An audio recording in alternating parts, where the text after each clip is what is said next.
There's these TikToks of these people that will take the food and lick it and put it back on the conveyor belt. Ah, All right, so we are going to talk about the rise of D-influencers. Do you know what D-influencers are? I do not. I saw that title. I'm like, what the heck is a D-influencer? Let And me it tell you wasn't what just a D-influencer like a C-list celebrity or D-list celebrity. You put DE-influencers.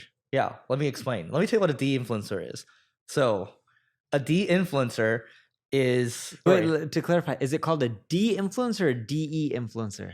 D-influencer, D-E-influencer, D-influencer. Okay.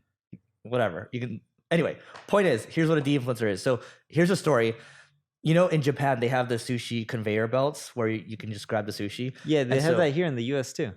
point Not is, as common, but yeah. point is, there's these TikToks of these people that will take the food and lick it and put it back on the conveyor belt. And what Ah. ended up happening was one of the companies in Japan, I think they lost out on 144 million in sales because people just stopped going, because these TikToks would get 22 million plus views or so. And that person's now getting sued for, I think, like 500 grand or something like that. But point is, that's an example of a D-influencer where they are causing negative influence. Oh, I get affecting what a you mean by company. You get it? D-influencers. Yeah.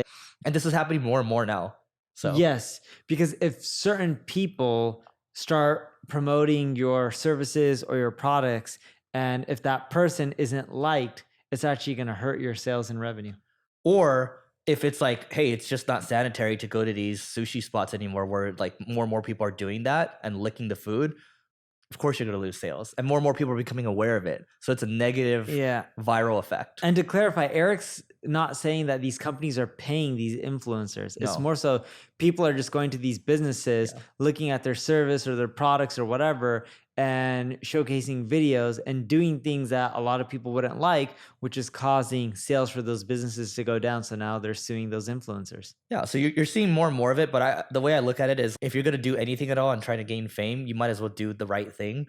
And so the people that are doing this type of stuff, it's hurting, and ultimately it's a very short-term way of thinking.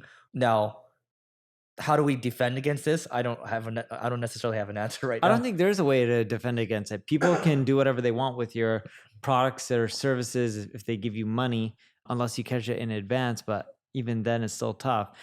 People can just do whatever. I think they should have sued him earlier. They waited a year to sue. Like, you need to set an example quickly, is my opinion. Yes. Yeah. And it's crazy. Like, it's kind of screwed up to do stuff like that and do something that's unethical and mean to other humans just for video views. Yep. Anyway, don't influence. That's it for today. 5-star review, please. See you tomorrow.